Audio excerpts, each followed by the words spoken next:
ഏവർക്കും നെല്ലും പതിരും എന്ന പ്രോഗ്രാമിന്റെ മറ്റൊരു എപ്പിസോഡിലേക്ക് ഹൃദയം നിറഞ്ഞ സ്വാഗതം. ഏതാണ് നമ്മൾ ആ പ്രണയിച്ചു തുടങ്ങേണ്ട റൈറ്റ് ടൈം? വിവാഹത്തിലൂടെ നമ്മൾ മനുഷ്യന്റെ പ്രണയത്തെ സുരക്ഷിതമാക്കുകയാണ് ചെയ്യുന്നത്. നല്ല പ്രണയങ്ങൾ ഉണ്ടാകുന്നില്ല എന്നുള്ളതാണ് വാസ്തവം. പിന്നെ പ്രണയ അഭ്യർത്ഥന നിരസിച്ചതിന് വെട്ടിക്കൊന്നു. യഥാർത്ഥ സ്നേഹത്തിൽ സാക്രിഫൈസ് ഉണ്ട്. ഒരു ബുദ്ധിമുട്ടും ഇല്ലാത്ത ഒരു ലൈഫ്, അങ്ങനൊരു സംഭവം ഇല്ല. It's does not exist. നിങ്ങൾ പ്രണയത്തിലേക്ക് വരുന്ന പ്രായം പ്രധാനപ്പെട്ടതാണ്. പിതാവിന് പ്രണയം ഉണ്ടായിട്ടുണ്ടോ? അതൊരു വലിയ ചോദ്യമാണ് കേട്ടോ.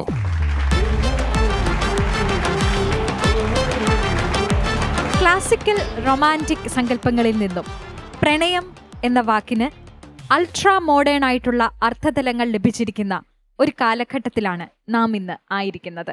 കമ്മിറ്റ്മെന്റ് ഇല്ലാത്ത ബന്ധങ്ങളും ക്ലാരിറ്റി ഇല്ലാത്ത വികാരങ്ങളുമൊക്കെ യഥാർത്ഥത്തിൽ പ്രണയമാണോ? സഭ എങ്ങനെയാണ് പ്രണയത്തെ നോക്കിക്കാണുന്നത്?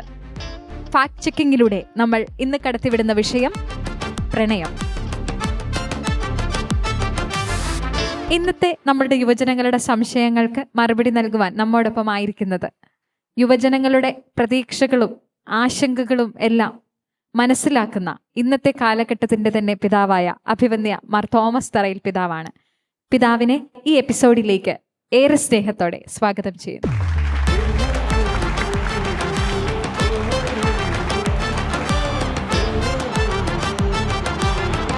യുവജനങ്ങൾക്കിടയിൽ തികച്ചും പ്രസക്തമായ ഒരു വിഷയം തന്നെയാണ് ഇന്ന് പ്രണയം എന്നുള്ളത്.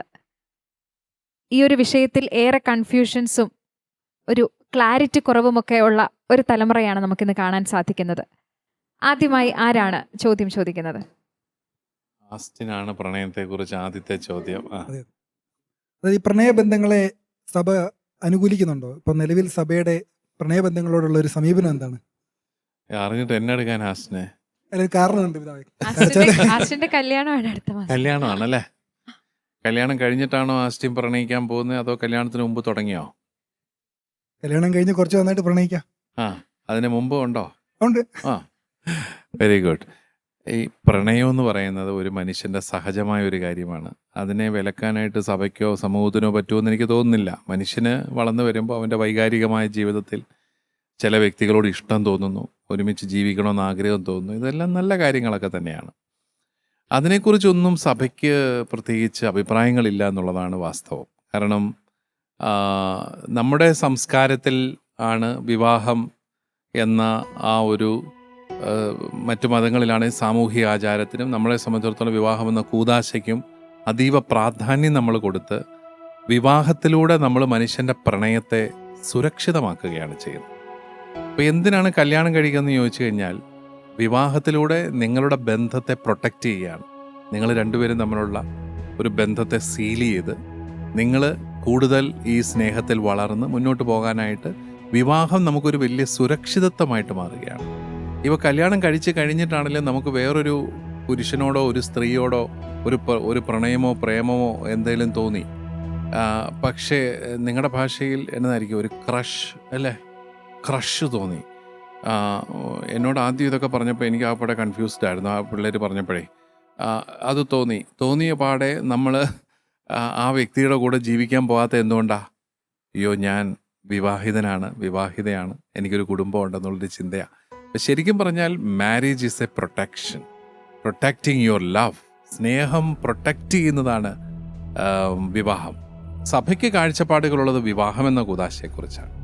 അപ്പോൾ സഭ പറയുന്നത് നമ്മൾ പ്രണയിക്കുമ്പോഴും പ്രണയിക്കാതിരിക്കുമ്പോഴും ലക്ഷ്യം മറക്കരുത്. ലക്ഷ്യം ആത്മരക്ഷയാണ്. ആത്മരക്ഷ എന്ന് പറയുന്ന ലക്ഷ്യത്തിന് വിരുദ്ധമായ ഒരു കാര്യത്തിനും നിങ്ങൾ പോകരുത്. അത്രയേ ഉള്ളൂ സഭയുടെ കാഴ്ചപ്പാട്. നിങ്ങളുടെ പ്രണയത്തിലൂടെ നിങ്ങളുടെ ആത്മാവിനെ നശിപ്പിക്കുകയാണെങ്കിൽ സഭ അതിനെ അനുകൂലിക്കുകയാണ്. അതുകൊണ്ടാണ് ശരീരത്തിൻ്റെ വിശുദ്ധി പാലിക്കണം എന്ന് പറയുന്നത്. ശരീരത്തിൻ്റെ വിശുദ്ധി നഷ്ടപ്പെടുത്തി ജീവിക്കുക എന്ന് പറയുന്നത് നിന്റെ ആത്മരക്ഷയെ ബാധിക്കുന്ന പ്രശ്നമാണ്. അത് തന്നെയല്ല, നിന്റെ ഭാവി ജീവിതത്തെ പോലും അത് വളരെ ദോഷകരമായിട്ട് ബാധിക്കുകയാണ്. അതുകൊണ്ട് ശരീരം വിശുദ്ധമായിട്ട് സൂക്ഷിക്കണം. അപ്പോൾ ലക്ഷ്യം ഇതാണ്, ലക്ഷ്യം ആത്മരക്ഷയാണ്. ആത്മരക്ഷയെ സഹായിക്കുന്നതാണെങ്കിൽ സഭ ഒന്നും അതിനെക്കുറിച്ച് പറയത്തില്ല. അതൊരിക്കലും ആർക്കും അസ്വസ്ഥതയും ഉണ്ടാക്കത്തില്ല. ഇതാ ഞാൻ ചോദിക്കാൻ കാരണം, ഇപ്പം നമ്മുടെ തന്നെ കുമ്പസാര സഹായി എന്ന് പറഞ്ഞൊരു പുസ്തകമുണ്ട്. അവ പല ധ്യാനകേന്ദ്രത്തിലും കിട്ടും, നമ്മുടെ തന്നെ ബുക്ക് സ്റ്റാളിലൊക്കെ കിട്ടും. അതിൽ എഴുതിയിട്ടുണ്ട്, പ്രണയബന്ധങ്ങളുണ്ടോ, പ്രണയബന്ധങ്ങൾക്ക് സഹായം നൽകിയിട്ടുണ്ടോ. അപ്പം ഇങ്ങനെ ഒരു ഈ സഹായിക്കാത്ത ഇങ്ങനെ കൊടുത്തിട്ടുണ്ടെങ്കിൽ അപ്പോൾ അതൊരു തെറ്റായ സന്ദേശമല്ലേ അപ്പം നൽകുന്നത്. കുമ്പസാര സഹായിക്കാത്തൊരു ചോദ്യം ചോദിക്കുന്നത് ഇയാൾ പാപത്തിൽ വീണിട്ടുണ്ടോ എന്നറിയാൻ വേണ്ടിയിട്ടുള്ള ഒരു ചോദ്യമാണത്. പാപത്തിൽ വീണിട്ടില്ലെങ്കിൽ കുഴപ്പമില്ല. അപ്പോൾ പ്രണയബന്ധത്തിന് സഹായിച്ചിട്ടുണ്ടോ എന്ന് ചോദിക്കുമ്പോൾ ഏത് തരത്തിലുള്ള ബന്ധങ്ങൾക്കാണ് സഹായിച്ചിട്ടുള്ളത്? ഇപ്പം ഞാൻ കുറേ വർഷങ്ങൾക്ക് മുമ്പ് ഒരു പെൺകുട്ടിയെ കണ്ടുമുട്ടി. അവളെക്കാളും 10 വയസ്സിന് മൂത്ത മറ്റൊരു മതസ്ഥനായ ഒരു തൊഴിലും ഇല്ലാത്ത ഒരുത്തനുമായിട്ട് പോയി കല്യാണം കഴിക്കുവാണ്ട് ചെയ്തു. ചോദിച്ചു വന്നപ്പോഴത്തേക്ക് അവരുടെ പേരൻസിന് സഹിക്കാൻ പറ്റുന്നില്ല, അവളുടെ കൂട്ടുകാരെ അറിഞ്ഞവർക്ക് സഹിക്കാൻ പറ്റുന്നില്ല. ഇവളിതെങ്ങനെ ഈ മണ്ടത്തരത്തിൽ ചെന്ന് ചാടിയെന്ന് ആർക്കും അറിയത്തില്ല. ചോദിച്ചു വന്നപ്പം അവളുടെ കൂടെ പഠിച്ച ബെസ്റ്റ് ഫ്രണ്ടാണ് ഈ പണി ഒപ്പിച്ചു കൊടുത്തത്, പരിചയപ്പെടുത്തി കൊടുത്തത്. അവസാനം അത് വലിയ ദുരന്തത്തിലേക്ക് ആ ബന്ധം പോവുകയായിരുന്നു. അപ്പോൾ അതുകൊണ്ടാണ് ചോദിക്കുന്നത്, നിങ്ങൾ ആരുടെയെങ്കിലും പ്രണയബന്ധത്തിന് സഹായിച്ചിട്ടുണ്ടോ? അതും ലക്ഷ്യം ആത്മരക്ഷയെ ബാധിക്കുന്ന തരത്തിലാണോ സഹായിച്ചിട്ടുള്ളതെങ്കിൽ അത് കുമ്പസാരത്തിലേറ്റ് പറഞ്ഞാൽ അല്ലേ കുഴപ്പമില്ല. അതൊരു ക്ലാരിറ്റി കൊടുക്കേണ്ടതില്ലേ അപ്പം? അല്ലെങ്കിൽ ഇത് ആദ്യമായിട്ട് വായിക്കുന്ന ഒരാളെ സംബന്ധിച്ച് അയാൾക്കൊരു പ്രണയബന്ധം ഒരു ഉണ്ടെങ്കിൽ ചോദ്യത്തിന് ഉത്തരം പറഞ്ഞെന്നും പറഞ്ഞുകൊണ്ട് കുഴപ്പമില്ല, ചോദ്യം ചോദിച്ചെന്ന് പറഞ്ഞുകൊണ്ട് കുഴപ്പമില്ല.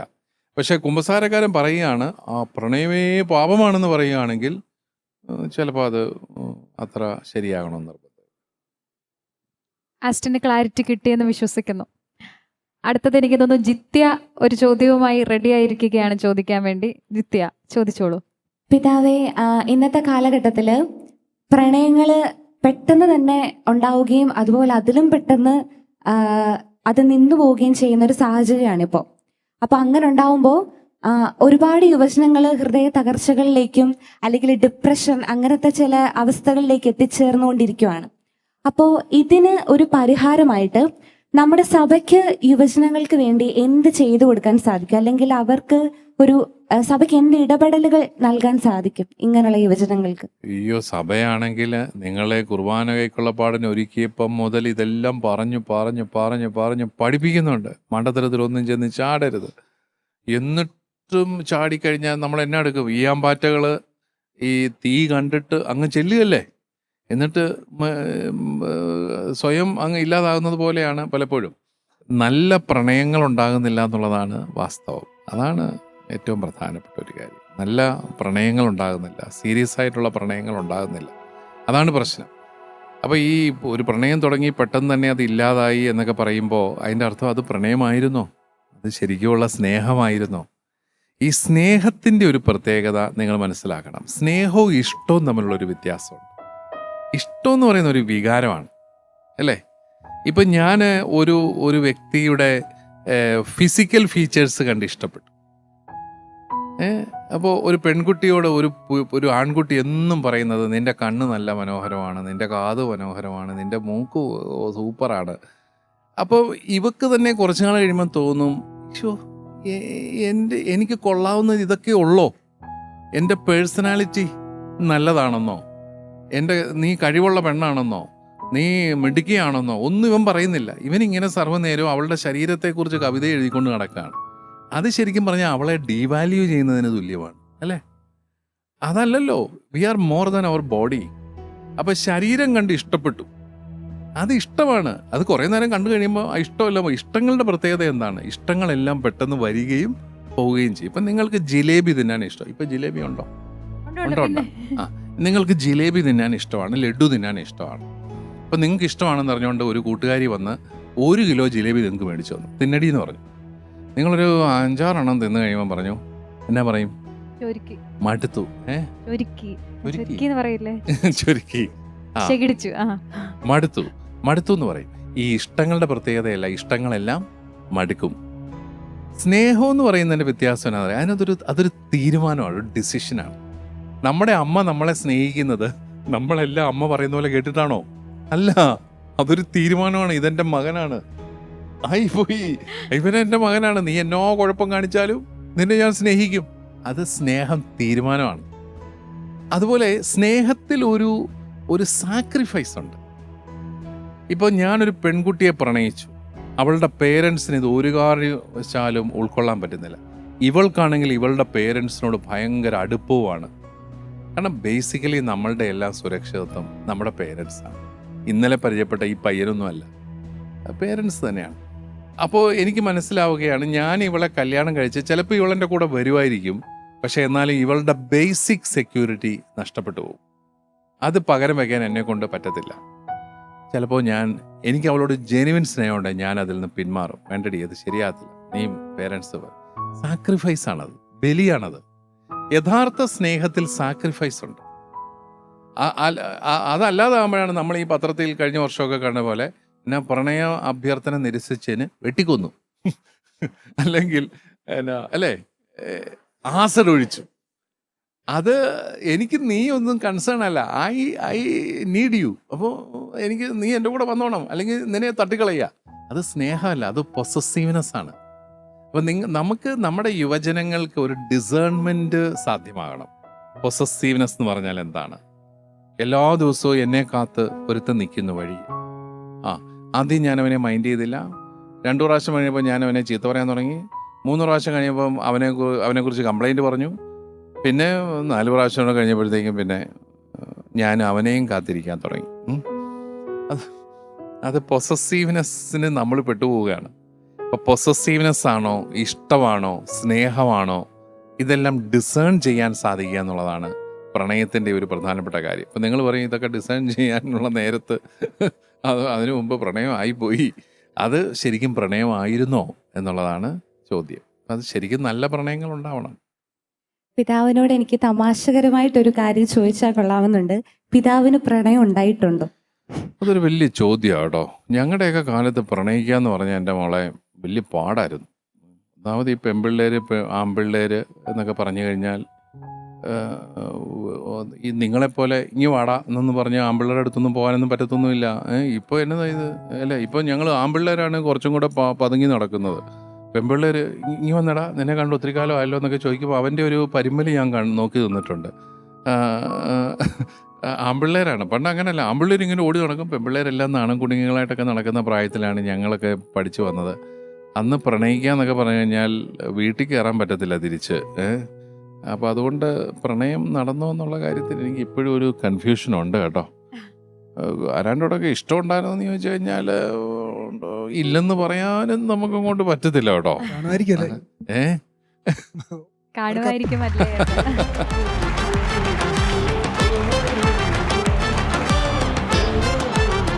അടുത്തതായി ആർക്കാണ് ചോദിക്കാനുള്ളത്?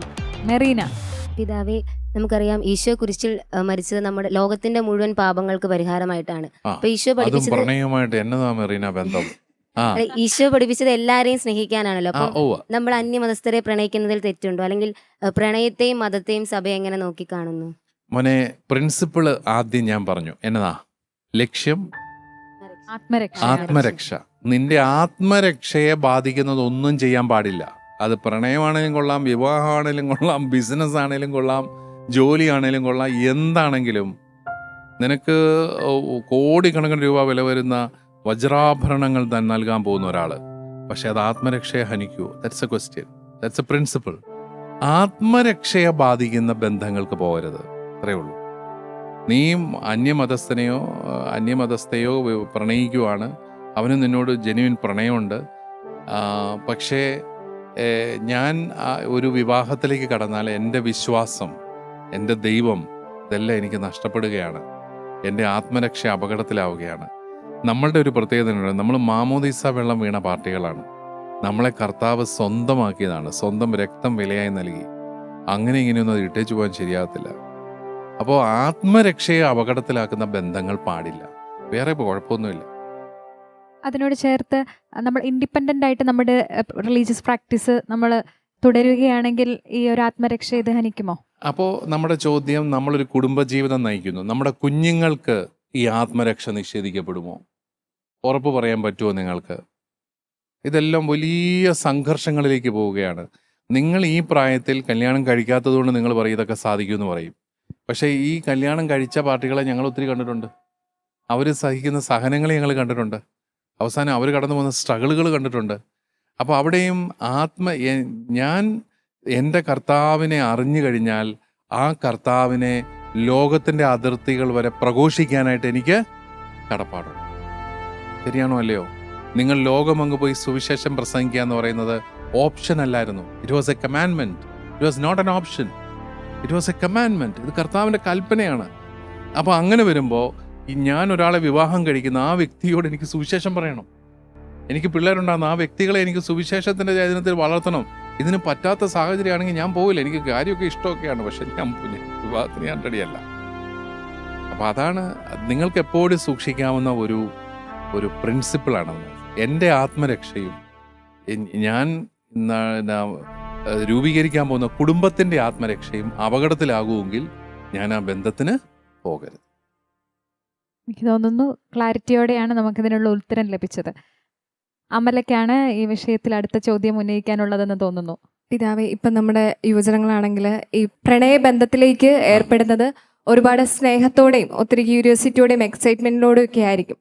പിന്നീട് അത് നമ്മുടെ കുടുംബ ജീവിതത്തിലേക്ക് ചെല്ലുമ്പം സ്നേഹം എന്നത് ഒരു നമ്മൾക്ക് ഒരു സാഹചര്യം നമുക്ക് പ്രത്യേകമായ രീതിയിലായിരിക്കും അവർ ഉൾക്കൊള്ളാൻ പറ്റാത്ത രീതിയിലത്തെ ഒരു പരീക്ഷണ കാലഘട്ടം പോലായിരിക്കും സ്നേഹം വരുന്നത് അവരുടെ ജീവിതത്തിലേക്ക്. പിന്നീട് അത് തർക്കങ്ങളാകാം, അല്ലെങ്കിൽ ഡൈവോഴ്സിലേക്ക് വരെ എത്തുന്ന ഒരു രീതിയിലേക്ക് വരാം.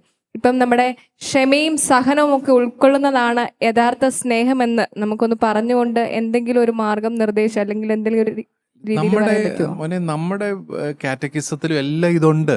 കുരിശെന്ന് പറയുന്നത് എന്താണ്? ആരെങ്കിലും എന്നെ അനുഗമിക്കാൻ ആഗ്രഹിക്കുന്നെങ്കിൽ അവൻ സ്വന്തം കുരിശുമെടുത്ത് എന്നെ അനുഗമിക്കട്ടെ എന്ന് പറഞ്ഞാൽ വലിയ മരക്കുരിശും എടുത്തുകൊണ്ട് വഴി കൂടെ നടക്കാനാണോ കർത്താവ് പറഞ്ഞേ? അല്ല. നിന്റെ കുരിശ് എന്താണ്? നീ ഒരു കുടുംബജീവിതം നയിക്കുകയാണ്. അത് ഒരു കംഫർട്ടബിൾ ലൈഫ് എന്ന് പറയുന്നത് അങ്ങനെ സംഭവം ഇല്ല. ഒരു ബുദ്ധിമുട്ടും ഇല്ലാത്ത ഒരു ലൈഫ്, അങ്ങനെ ഒരു സംഭവം ഇല്ല. It's does not exist. ആരുടെ ലൈഫാണ് ഈ പറയുന്ന ഭയങ്കര ഒരു പ്രശ്നവും ഇല്ലാത്തൊരു ലൈഫ്? അങ്ങനൊരു ലൈഫില്ല. ദെയർ വിൽ ബി ചാലഞ്ചസ്, അല്ലേ? വെല്ലുവിളികൾ എപ്പോഴും ഉണ്ടാവും. ആ വെല്ലുവിളികളെ നേരിട്ട് മുന്നോട്ട് പോവുക എന്നുള്ളതാണ് ഈ കുരിശെടുത്ത് വരിക എന്ന് പറയുന്നതിൻ്റെ അർത്ഥം. ശരിക്കും നല്ല ധൈര്യമായിട്ട് ജീവിക്കാനാണ് സുവിശേഷം നിങ്ങളെ ശക്തിപ്പെടുത്തുന്നത്. ഇപ്പൊ പ്രണയം എല്ലാം ഗംഭീരമായിട്ടൊക്കെ തുടങ്ങിക്കഴിഞ്ഞിട്ട് വിവാഹബന്ധത്തിലേക്ക് വന്നപ്പോൾ അത് മാറിപ്പോയി. അതിൻ്റെ ഒരു പ്രശ്നം എന്നാണെന്നറിയാമോ? നിങ്ങൾ പ്രണയത്തിലേക്ക് വരുന്ന പ്രായം പ്രധാനപ്പെട്ടതാണ്. ഈ 17 വയസ്സ് 18 വയസ്സ് 19 വയസ്സ് എന്നൊക്കെ പറയുന്നത് അതൊരു ടീൻ ഏജാണ്. ടീൻ ഏജ് എന്ന് പറഞ്ഞാൽ ഈ പൂമ്പാറ്റകളെ പോലെ പാറി നടക്കുന്ന പ്രായമാണ്. അവിടെ കളറുകൾ, നിറങ്ങൾ, നല്ല ഭംഗി, എന്നെ ഇന്നലെ പൊന്നേന്ന് വിളിച്ചു, ഇതൊക്കെ നല്ല കാര്യമാണ്. ഇതൊക്കെ കേൾക്കാനൊക്കെ നല്ല ഇതാണ്. പിന്നെ കല്യാണം കഴിച്ച് കഴിഞ്ഞപ്പോഴാണ് പിന്നെ വിളിയൊക്കെ മാറിപ്പോയത്. അപ്പോൾ ആ പ്രായത്തിൽ അതൊരു ഫാൻറ്റസി വേൾഡാണ്. അത് ഇങ്ങനെ കുറേ നിറങ്ങളുടെയും പാട്ടുകളുടെയും ഡാൻസുകളുടെയൊക്കെ ലോകമാണ്. പലരും പ്രണയത്തിലാകുന്നത് ആ പ്രായത്തിലാണ്. പക്ഷേ ഒരു ജീവിതത്തെക്കുറിച്ച് സീരിയസ് ആയിട്ട് ചിന്തിക്കുന്ന ഇച്ചിരിയും കൂടെ കഴിഞ്ഞിട്ടാണ്. ഞാൻ പണ്ട് ഒരിക്കൽ ഞാൻ കൗൺസിലിംഗ് മിനിസ്ട്രിയിലായിരുന്നപ്പോൾ ഇങ്ങനെ പ്രണയവിവാഹക്കാർ കൗൺസിലിങ്ങിന് വരും. അവർ പിണങ്ങും. അവരെ ഒന്നിപ്പിക്കാനാണ് ഏറ്റവും പാട്. നമ്മുടെ ഈ അറേഞ്ച്ഡ് മാരേജുകാരെ പിന്നെ എങ്ങനെയെങ്കിലുമൊക്കെ നമുക്ക് അറേഞ്ച് ചെയ്ത് വിടാം. പക്ഷേ ഈ പ്രണയക്കാരെ ഒരുമിപ്പിക്കാൻ വലിയ പാടാണ്. കാരണം എന്നാ, ഞാൻ എല്ലാം ഇട്ടെറിഞ്ഞ് അവധിയാൻ്റെ കൂടെ പോയിട്ട് അയാൾ എന്നോട് ഈ പണി കാണിച്ച് ഞാൻ ജന്മത്തും മറക്കുകയില്ല എന്ന് പറഞ്ഞുകൊണ്ടാണ്. അപ്പോൾ ഒരു സ്ത്രീ എൻ്റെ അടുത്ത് വന്നിട്ട് ഭയങ്കരമായ വിഷമം പറഞ്ഞു പ്രണയിച്ച ആളെക്കുറിച്ച്. അപ്പോൾ അവർക്കൊരു 28-29 വയസ്സുണ്ട്. അപ്പം ഞാൻ അവളോട് ചോദിച്ചു, നീ എത്രാമത്തെ വയസ്സിലാണ് ഇയാളെ കണ്ടത്? പറഞ്ഞു 17-ാമത്തെ വയസ്സിലാണ്. കല്യാണം കഴിച്ച ഏത് പ്രായത്തിലാണ്? 22-ാം വയസ്സിലാണ്. അപ്പം ഞാൻ ചോദിച്ചു, 27-ാമത്തെ വയസ്സിൽ ഇവനെ കണ്ടായിരുന്നെങ്കിൽ നീ ഇവനെ കെട്ടുമായിരുന്നോ? തലയെ കൈവച്ചിട്ട് പറഞ്ഞു, ഒരിക്കലും ഇല്ലെന്ന് പറഞ്ഞു. What's a difference? ആ 17-27 തമ്മിലുള്ള വ്യത്യാസം എന്താണ്? 17-ൽ ലൈഫിനെ കുറിച്ച് വളരെ സീരിയസ് ചിന്തകളില്ല. 27 ആവുമ്പം എൻ്റെ കുടുംബം, സ്ഥിരത, ഇങ്ങനെയുള്ള കാര്യങ്ങളെല്ലാം ഒരു കൺസേൺ ആയിട്ട് മാറും. നിങ്ങൾ 27 വരെ വെയിറ്റ് ചെയ്യണ്ട കേട്ടോ. 25 ആകുമ്പോൾ കെട്ടിക്കും. അത് കുഴപ്പമില്ലാത്തൊരു പ്രായമാണ്. ജോസ്ഫിൻസ് അവിടെ കൈ ഉയർത്തിയിട്ടുണ്ട്. ജോസ്ഫിൻസിനോട് ഇതിനോടനുബന്ധിച്ച് എന്താ ചോദിക്കാനുള്ളത് പിതാവിനോട്? പിതാവേ, എനിക്ക് എൻ്റെ വീട്ടിൽ കുടുംബത്തിലെ എല്ലാ കാര്യങ്ങളും തുറന്നു പറയാനുള്ള സ്പേസ് ഉണ്ട്. അതുകൊണ്ട് തന്നെ എല്ലാവരും എന്നെ ഉപദേശിക്കാറുണ്ട് ആത്മീയ കാര്യങ്ങളിലും ലൗകിക കാര്യങ്ങളിലും. എൻ്റെ അങ്കിൾ എന്നോട് പറഞ്ഞത്, ഡിഗ്രി പഠിക്കുന്ന സമയത്തായിരുന്നു, ജോസൂട്ടി വീട്ടിൽ അങ്ങനെ എന്നെ വിളിക്കുന്നത്. ജോസൂട്ടി, നീ ഇന്ന് കണ്ട പെണ്ണിനേക്കാൾ നല്ല പെണ്ണിനെ നാളെ കാണും, അതിനേക്കാൾ മികച്ച പെണ്ണിനെ മറ്റന്നാൾ കാണും, അതിനേക്കാൾ മികച്ച പെണ്ണിനെ പിറ്റന്നാൾ കാണും. ഈ ഉപദേശം കേട്ട ഞാൻ ഈ ഇരിപ്പായി. ഇപ്പോഴും ആ ഇരിപ്പ് തന്നെയാണ്. അപ്പം പിതാവിൻ്റെ ഒരു അനുഭവത്തിൽ അല്ലെങ്കിൽ അറിവിൽ ഏതാണ് നമ്മൾ ആ പ്രണയിച്ച് തുടങ്ങേണ്ട റൈറ്റ് ടൈം? എവിടെയാണ് ഫുൾ സ്റ്റോപ്പ് ഇടേണ്ടത്? ഞാൻ അങ്ങനെ ഉപദേശം തരാനും മാത്രമുള്ള എക്സ്പീരിയൻസ് ഒന്നും എനിക്കില്ല. പിതാവ് ഓർത്തെടുത്തിട്ട് പോലും പിതാവിന് ഒരു എക്സ്പീരിയൻസ് കിട്ടുന്നില്ലായിരുന്നു. ഇല്ല, ഞാനൊരു 17ാമത്തെ വയസ്സിൽ സെമിനാരി ചേർന്നു. ഞാൻ SB കോളേജിൽ പ്രീ ഡിഗ്രി കഴിഞ്ഞതിന് ശേഷമാണ് SB ചേരുന്നത്, സെമിനാരി ചേരുന്നത്. അന്ന് SB ഇതുപോലെ മിക്സഡ് ഒന്നും അല്ല. അന്ന് ബോയ്സ് ഓൺലി കോളേജാണ്, മെൻസ് കോളേജാണത്. പിന്നെ പെൺകുട്ടികളെ കാണണമെങ്കിൽ ഞങ്ങൾ അപ്പുറത്ത് ആ മതിലേൽ നെഞ്ചെല്ലാം ഒരഞ്ഞ് എത്തി നോക്കണം. അസംഷൻ കോളേജിലെ പിള്ളേർ പഞ്ചാരമുക്കിൽ പോയി നിൽക്കണം. അപ്പോൾ അവിടെയൊന്നും പോകാനും മാത്രമുള്ള ധൈര്യമൊന്നും അന്ന് എനിക്ക് ഉണ്ടായിട്ടില്ല, ഉള്ളത് പറഞ്ഞാൽ. അപ്പോൾ അങ്ങനെ ഒരു ക്യൂരിയോസിറ്റി അന്ന് തോന്നിയിട്ടില്ല. അപ്പോൾ അതുകൊണ്ട് എനിക്ക് അത്ര പറഞ്ഞു തരാൻ അറിയത്തില്ല. പക്ഷേ എനിക്ക് നിങ്ങളോട് പറയാനുള്ളത്, നിങ്ങൾ പെൺകുട്ടികളൊക്കെ ഒരു 25 വയസ്സൊക്കെ ആകുമ്പം കല്യാണം കഴിക്കണം. ആൺകുട്ടികൾ ഒരു 30 വയസ്സിന് മുമ്പും കല്യാണം കഴിക്കണം. ഒരു പ്രായം കഴിഞ്ഞാൽ കല്യാണം കഴിക്കാനുള്ള ഒരു ആവേശമൊക്കെ പോകും, ഒരു മടുപ്പാകും. ഒരു പ്രായം കഴിഞ്ഞാൽ എല്ലാ കാര്യത്തിനും എല്ലാം മെനക്കേടാന്ന് പറയും. അതിനൊക്കെ ഒരു ആവേശവും ഒരു പ്രായവും ഒക്കെ ഉണ്ട്. അപ്പോൾ തീരെ കുഞ്ഞിലെ 17ാമത്തെയും 18ാമത്തെയും വയസ്സിൽ പോയി കെട്ടണമെന്ന് ഞാൻ പറയുന്നില്ല. പക്ഷെ ഒരു 25-ന് മുമ്പൊക്കെ പെൺകുട്ടികൾ കല്യാണം കഴിക്കണം. റീറ്റാക്ക് എത്ര വയസ്സായി? അയ്യോ, അങ്ങനെ വയസ്സ് ചോദിക്കരുതാണോ പറഞ്ഞത്, സോറി. അപ്പോൾ എന്നാലും കെട്ടാറായി. അപ്പോൾ 30 ആകുന്നതിന് മുമ്പ് ആൺകുട്ടികളും കല്യാണം കഴിക്കണം. എന്നിട്ടൊരു 3-4 പിള്ളേരെ, ഒരു 5 മക്കളെങ്കിലുമൊക്കെ ഒരു 35 വയസ്സൊക്കെ ആകുമ്പം സംഘടിപ്പിക്കണം. കാരണം എന്നാലേ നമുക്ക് ഇതുങ്ങളെല്ലാം വളർത്താനും ഒക്കെ ഒരു ആരോഗ്യമൊക്കെ വേണ്ടേ, ഇതുങ്ങളെല്ലാം വളർത്തിക്കൊണ്ട് വരണ്ടേ. അപ്പോൾ അങ്ങനെ ഒരു രീതിയിലേക്കൊക്കെ നമ്മുടെ ചെറുപ്പക്കാർ ചിന്തിച്ച് തുടങ്ങണം. അതാണ്. അല്ലാതെ 32ാമത്തെ വയസ്സിൽ ഞാൻ കെട്ടി കല്യാണം കഴിച്ചിട്ട് എവിടെയെല്ലാം മാതാവുണ്ടോ അവിടെല്ലാം മാതാവിന് നേർച്ച നടക്കുക. എന്തിനാ? പിള്ളേരുണ്ടാകുന്നില്ല. അപ്പോൾ ഒന്നും ആവശ്യമില്ല. ചെറുപ്പക്കാർക്കൊക്കെ ഒരു പ്രായത്തിലേക്ക് കല്യാണമൊക്കെ കഴിച്ച് കുഞ്ഞുങ്ങൾക്ക് വേണ്ടിയൊക്കെ പരിശ്രമിച്ച് ദൈവം തരുന്ന കുഞ്ഞുങ്ങളെയൊക്കെ സ്വീകരിച്ച് കൂടുതൽ കുഞ്ഞുങ്ങൾക്ക് ജന്മം കൊടുത്ത് അത് തന്നെ ഒരു കുടുംബത്തിൻ്റെ ഒരു ആസ്വാദ്യതയായിട്ട് മാറും. ഇസബെല്ലയ്ക്കാണ് അടുത്തത് ചോദിക്കാനുള്ളത്. ഇസബെല്ല തകർപ്പം പേരാ കേട്ടോ. താങ്ക് യു പിതാവേ. എത്ര പിള്ളേരുണ്ട് വീട്ടിൽ? 2 പേര്. അനിയന്റെ പേരും എന്നതാണോ? ഇസ്രായേൽ എന്നാണ് അനിയന്റെ പേര്. ഇസ്രായേൽ. Very good. ഇസബെല്ല ചോദിച്ചോ. പൊതുവെ വിവാഹം എന്ന് പറയുന്നത് 2 വ്യക്തികളിലുപരി 2 കുടുംബങ്ങളിൽ ഒന്നിക്കലാണെന്ന് നമ്മൾ വിശ്വസിക്കുന്നു. പലപ്പോഴും മാതാപിതാക്കളുടെ ഒരു പിടിവാശി കൊണ്ട് പയ്യൻ നല്ലതായിരുന്നിട്ടും അല്ലെങ്കിൽ പെൺകുട്ടി നല്ലതായിരുന്നിട്ടും ചിലപ്പോൾ ഇവരത് സമ്മതിക്കാതെ പോകുന്നുണ്ടല്ലോ. പ്രണയമായതുകൊണ്ട് മാത്രം സമ്മതിക്കാതിരിക്കുന്നില്ലേ? അങ്ങനെയുള്ള മാതാപിതാക്കളോട് എന്താണ് നമുക്ക് പറയാൻ? അങ്ങനെയുള്ള മാതാപിതാക്കൾ തെറ്റാണ് ചെയ്യുന്നതെന്നുള്ളതാണ് എൻ്റെ അഭിപ്രായം.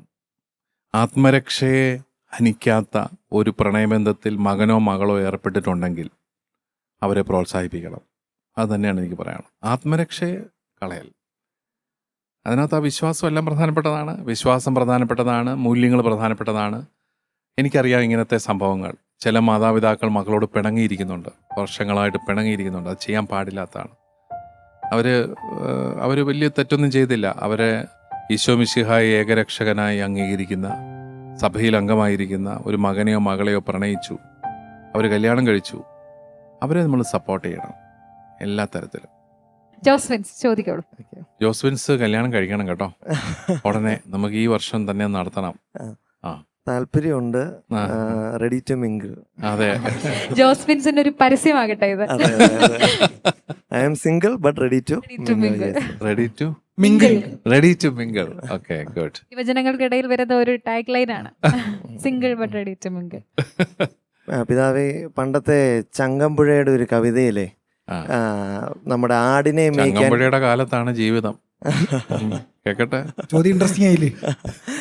ആടിനെ മേയ്ക്കാൻ വേണ്ടി കാട്ടിലോട്ട് വിളിക്കുമ്പം പാടില്ല പാടില്ല നമ്മെ നമ്മൾ പാടെ മറന്നൊന്നും ചെയ്തുകൂടാ എന്ന് പറയുന്നുണ്ട്. എന്നാൽ കാലഘട്ടം മാറിയപ്പോഴേക്കും ഇതേപോലെ ആടിനെ മേയ്ക്കാൻ വിളിക്കുമ്പം എന്താണ് മറുപടി? പോരു പുന്നാരേ പോരു പുന്നാരേ മാമ്പു പൂക്കും മാസമല്ലേ എന്നാണ് പാടിയിരിക്കുന്നത്. അപ്പം ഞാൻ നോക്കുന്നത് ഇവിടെ ഒരു ഇൻസ്റ്റൻറ്റ് ലവ് ആണ്. ഒരു ഇൻസ്റ്റൻറ്റ് ലവ് ജനിച്ചിരിക്കുന്നതായിട്ട് എനിക്ക് ഫീൽ ചെയ്യുന്നു.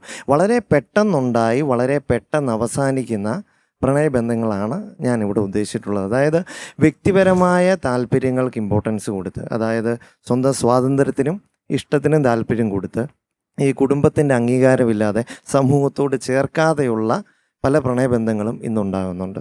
ഇത് പ്രോത്സാഹനാർഹമാണ്. പ്രോത്സാഹിപ്പിച്ചാലും ഇല്ലെങ്കിൽ ഇത് ഉണ്ടാവുമല്ലോ. നമ്മളിപ്പോൾ പ്രോത്സാഹിപ്പിച്ചോ നോക്കിയാണോ ഇൻസ്റ്റന്റ് പ്രണയം ഉണ്ടാകുന്നത്, അതുണ്ടായിക്കൊണ്ടിരിക്കും. പക്ഷെ ഞാൻ ചോദിക്കുന്നത് അതിനെ പ്രണയം എന്നുള്ളതല്ലാതെ ഒരു ഫ്രണ്ട്ഷിപ്പായിട്ട് അങ്ങ് മാറ്റിക്കൂടെ? നല്ല സൗഹൃദങ്ങൾ എന്തുകൊണ്ട് ഉണ്ടാകുന്നില്ല? പെൺകുട്ടികളും ആൺകുട്ടികളും തമ്മിൽ നല്ല സൗഹൃദങ്ങൾ അതല്ലേ ഉണ്ടാവേണ്ടത്. ബെസ്റ്റീസ് ഇന്നത്തെ ജെൻസിയുടെ ടേമുകളിലൊന്നാണ് ബെസ്റ്റീസ്. ഈ നല്ല സൗഹൃദം, ഉത്തരവാദിത്തപൂർണമായ സൗഹൃദങ്ങൾ അതും ഉണ്ടായിരുന്നു, ഒരു കാലത്തൊക്കെ ഉണ്ടായിരുന്നു. സ്ത്രീകളും പുരുഷന്മാരും തമ്മിൽ നല്ല സൗഹൃദങ്ങൾ. അത് ഒരിക്കലും പ്രണയത്തിലേക്കൊന്നും പോകേണ്ട കാര്യമില്ല. ഇന്ന് വന്ന് കണ്ട് നാളെ ഉടനെ പ്രണയത്തിലേക്ക് പോകാന്ന് പറയുന്നത് അത് അൺറിയലിസ്റ്റിക് ആണ്, അല്ലേ? അൺറിയലിസ്റ്റിക്, യാഥാർത്ഥ്യത്തിന് നിരക്കാത്തതാണ്. അതേസമയം ഒരു നല്ല സൗഹൃദങ്ങളുടെ തലത്തിൽ അതിനെ കണ്ട് അങ്ങ് ഒത്തിരി മുറിപ്പെടാതെ നമുക്ക് മുമ്പോട്ട് പോകാനായിട്ട് സാധിക്കുമെന്നുള്ളതാണ് വാസ്തവം. പ്രണയങ്ങളെക്കുറിച്ച് പറയുമ്പോൾ എപ്പോഴും റോബർട്ട് ഫ്രോസ്റ്റിൻ്റെ ഒരു കവിത ഓർക്കുന്ന നല്ലതാണ്.